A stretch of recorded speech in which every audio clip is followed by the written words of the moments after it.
Ahora mismo, dentro de nuestro cuerpo, está teniendo lugar una conversación increíblemente poderosa, aunque silenciosa. Un diálogo constante que, la verdad, define mucho más de lo que podríamos llegar a imaginar. Bueno, vamos a meternos de lleno en esta conexión tan fascinante. Para entender esta conversación, lo primero es conocer la ruta principal por la que viaja. Imaginemos una especie de gran autopista interna que conecta dos de los centros de mando más importantes de todo el organismo. Y aquí tenemos a los dos protagonistas. Por un lado, el sistema digestivo, que es muchísimo más que un simple tubo para procesar comida. Es de hecho un órgano de gobierno. Y por otro, el sistema nervioso, el centro de control que todos conocemos. Ojo, que ambos gobiernan, ambos tienen poder de decisión. Y esta conexión tiene un nombre oficial, el eje intestino-cerebro. Es literalmente eso, una autopista de información que funciona sin parar entre el sistema digestivo y el sistema nervioso central. Y lo más importante de todo es que es una autopista de doble sentido. Claro, es que esta autopista no es de un solo sentido, para nada. No es un monólogo donde uno habla y el otro escucha. Es un diálogo real, constante. Cuando todo va bien, la información fluye de un lado a otro en un equilibrio perfecto. Vamos a ver un ejemplo práctico para que se entienda bien. Se ingiere comida, ¿vale? Pues el intestino manda una señal, un aviso al cerebro. Y el cerebro, al recibirla, coordina todo el proceso. Ajusta la acidez, decide cuándo liberar enzimas, gestiona la movilidad intestinal. Todo. Y que nadie piense que esto ocurre solo una vez al comer y ya está. ¿Qué va?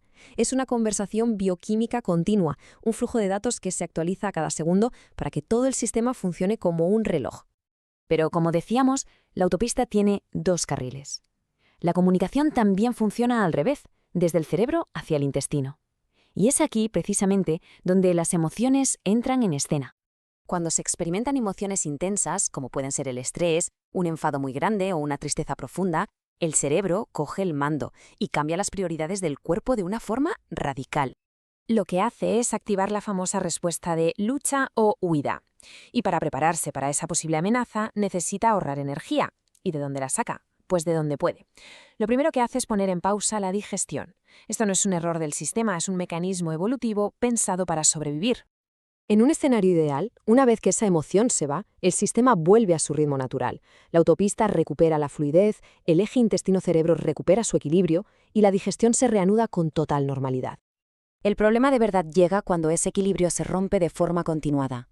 ¿Qué ocurre cuando la conversación entre estos dos gigantes se interrumpe, se distorsiona o directamente se corta? Y aquí es donde nos encontramos con el gran problema del mundo moderno. ¿Qué pasa cuando el estrés deja de ser una reacción puntual a un peligro y se convierte en el ruido de fondo constante de nuestro día a día? Es que la lista de cosas que pueden interferir es larga. La falta de descanso, la tensión acumulada, las alteraciones hormonales, una mala alimentación o un sistema inmune que está todo el día en alerta máxima. Todos estos son disruptores crónicos de esa comunicación tan delicada. Y el resultado, pues, es casi inevitable. La comunicación entre el intestino y el cerebro empieza a fallar. Es como si hubiera interferencias constantes en la línea. Los mensajes se pierden, se malinterpretan o simplemente no llegan. Y es justo en este punto cuando empiezan a aparecer los síntomas. Lo más curioso es que tienen dos caras muy diferentes, una física y otra mental, que muy a menudo no se suelen relacionar entre sí. Aquí se ve perfectamente. Por un lado, tenemos los síntomas físicos que todo el mundo reconoce, la hinchazón, los gases, diarreas, estreñimiento. Pero por otro lado está la cara B, la que poca gente asocia, la ansiedad, esa saturación mental, la irritabilidad e incluso el miedo a comer. Son las dos caras de la misma moneda. Por eso es tan importante entender que un problema tan complejo no se soluciona tomando un probiótico o siguiendo una lista de alimentos prohibidos. Eso sería como poner una tirita en una herida que en realidad necesita puntos. Así que, si el problema es que la comunicación ha fallado, la solución tiene que pasar por ahí, por restablecerla. Se trata de reparar la autopista, no solo de ir parcheando los baches.